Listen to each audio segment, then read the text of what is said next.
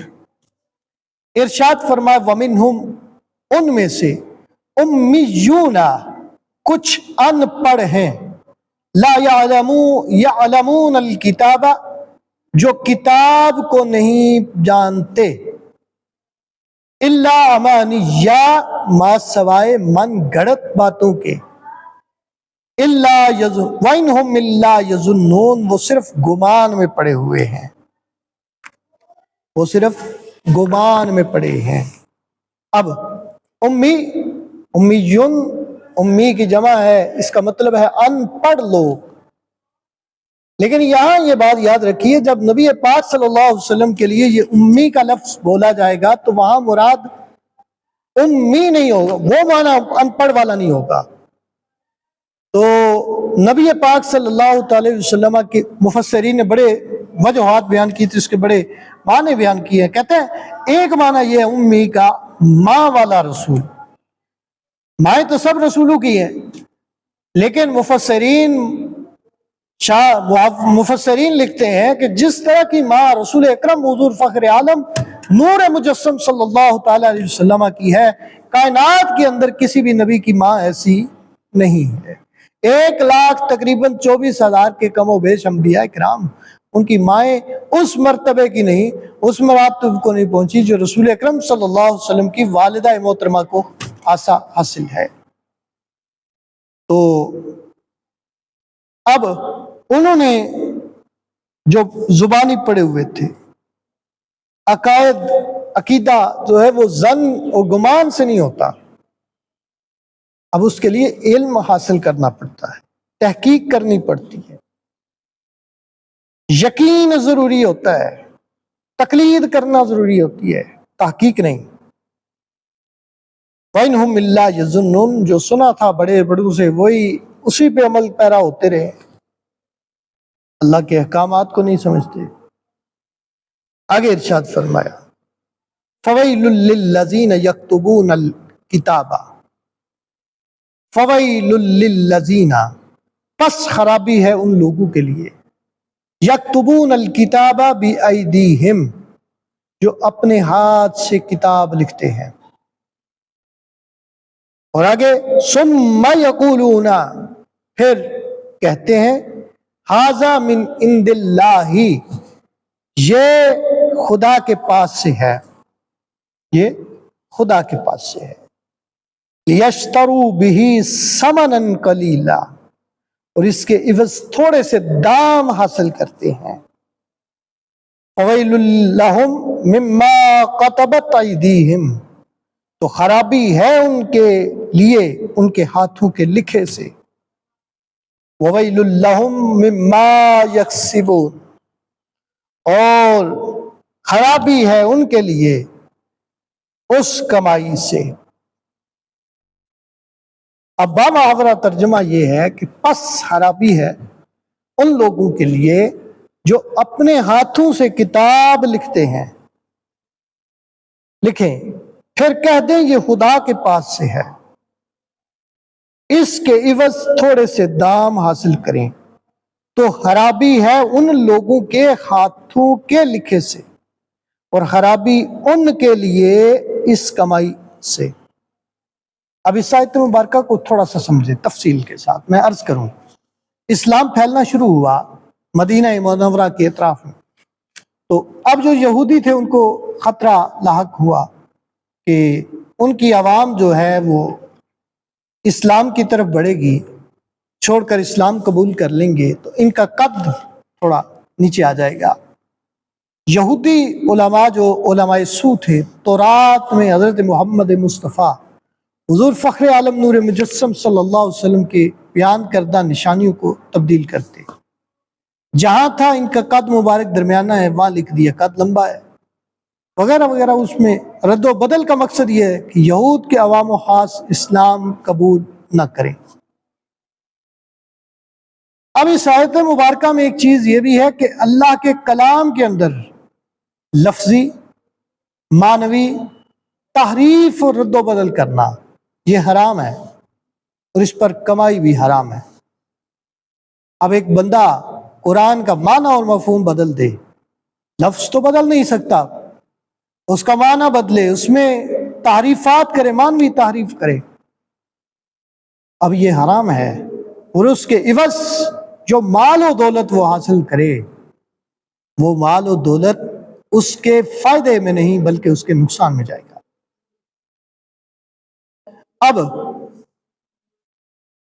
جو لوگ ادنا میں زمانہ ہے اب کے موجودہ دور کے اندر، وہ موجودہ دور کے اندر جو نبی پاک صلی اللہ علیہ وسلم کی توصیف اور جو نبی پاک صلی اللہ علیہ وسلم کی شانوں کو گٹانے کے چکر میں ہیں، اب وہ لوگ رسالے چھاپ رہے ہیں، جی یا رسول اللہ پکارنا حرام ہے، حضور کو ندا دینا حرام ہے، حضور کے وسیلہ سے دعا مانگنا حرام ہے۔ یہ عظمتوں اور رفتوں کو کم کرنے کی کوشش، ناکام کوشش کر رہے ہیں، ناکام عزائم کر رہے ہیں۔ لیکن جو دیا رب جلاتا ہے وہ دیا کسی کی پھونکوں سے نہیں بجھتا۔ اب یہاں پہ یہ بات بھی یاد رکھیں، میں آخر میں آپ سے یہ بات بھی عرض کروں ان آیات کے حوالے سے۔ اب جو بندہ یہ جو آیات ہے نا، ان آیات سے وہ معنی مراد جو لوگ اکثر ہمارے معاشرے کے اندر لیتے ہیں، کہتے ہیں مولوی کی امامت کی جو تنہا ہے یہ حرمت ہے، حرام ہے، کیونکہ یہ دین بیچ رہے ہیں۔ اس سے حرمت امامت اور تعلیم پر تنہا لینا اس سے حرمت ثابت نہیں ہوتی۔ اس کی وجہ کیا ہے؟ خلفائے راشدین جو بہترین دور کے مالک تھے، ان کے دور مبارک میں دینی ذمہ داریوں پر تنخواہ مقرر کی جاتی تھی، مؤذن کو تنخواہ دی جاتی، امام کو تنخواہ دی جاتی، اور یہاں تک میں امام سیدنا امیر معاویہ رضی اللہ تعالیٰ عنہ کے بارے میں پڑھ رہا تھا کہ سیدنا امیر معاویہ رضی اللہ تعالیٰ عنہ محدثین کی ایک جماعت تیار کی، اس کو معاوضہ دیا کرتے تھے۔ اگر یہ بات یہ ہے کہ دینی کام پہ معاوضہ نہیں لینا چاہیے، تو پھر کئی ایسی چیزیں ہیں کہ جن کو آپ دین کے تابع کر کے اس سے اجرت لے رہے ہیں۔ دیکھیں ڈاکٹر ہے، وہ بھی اگر مفت علاج کرے، طبیب ہے وہ علاج مفت کرے، اب اگر اسے کہے یہ دین بیچ رہا ہے، کیا اس وقت آپ کی دینی غیرت و حمیت جاگتی نہیں ہے؟ خدارا بدل دیجیے اپنے آپ کو۔ یہ آیات طیبات جو ہمارے سامنے ہم نے تلاوت کی، 5 آیات جو ہم نے تلاوت کی، اس کا خلاصہ نقطہ میں آپ کی خدمت عالیہ میں عرض کروں کہ دوستان محترم، دینی مصلحت، اگر کوئی بندہ مصلحت کی بنیاد پر دین اسلام کو چھپاتا ہے، نام نہیں لیتا دین کا، تو وہ ان علماء یہود کی طرح ہے۔ یہ آیات صرف یہودیوں کے لیے نہیں، ہمارے لیے سبق ہے۔ اگر ہم نے بھی ایسا کیا، کسی دنیا دار چودھری بڈیرے کو خوش کرنے کے لیے ہم نے اللہ کے احکام آیات کو بدل دیا، تو پھر کل قیامت والے دن ہم مجبور ہوں، ہم پکڑے جائیں گے۔ ہمارا حشر بھی ان یہودیوں کے ساتھ ہوگا کہ جنہوں نے تورات میں تحریف کی، لفظی تحریف کی اور معنوی تحریف کی، اس کے احکامات کو بدلتے رہے۔ کل قیامت والے دن ہم ان کے ساتھ ہوں گے۔ یہ ہماری آیات کا خلاصہ نقطہ نکات میں نے آپ کی خدمت عالیہ میں عرض کیے۔ اگر آپ چاہتے ہیں کہ یہ دین اسلام اور تفسیر القرآن، قرآن کو سمجھنے کا جو سلسلہ ہے وہ آپ تک محدود نہ رہے، آگے لوگوں تک بھی یہ تک پہنچے، تو ہمارے ویڈیو کو دیکھیں، چینل سبسکرائب فرمائیں، اور اس کو آگے اپنے دوستوں کے احباب کے ساتھ شیئر کیا کریں۔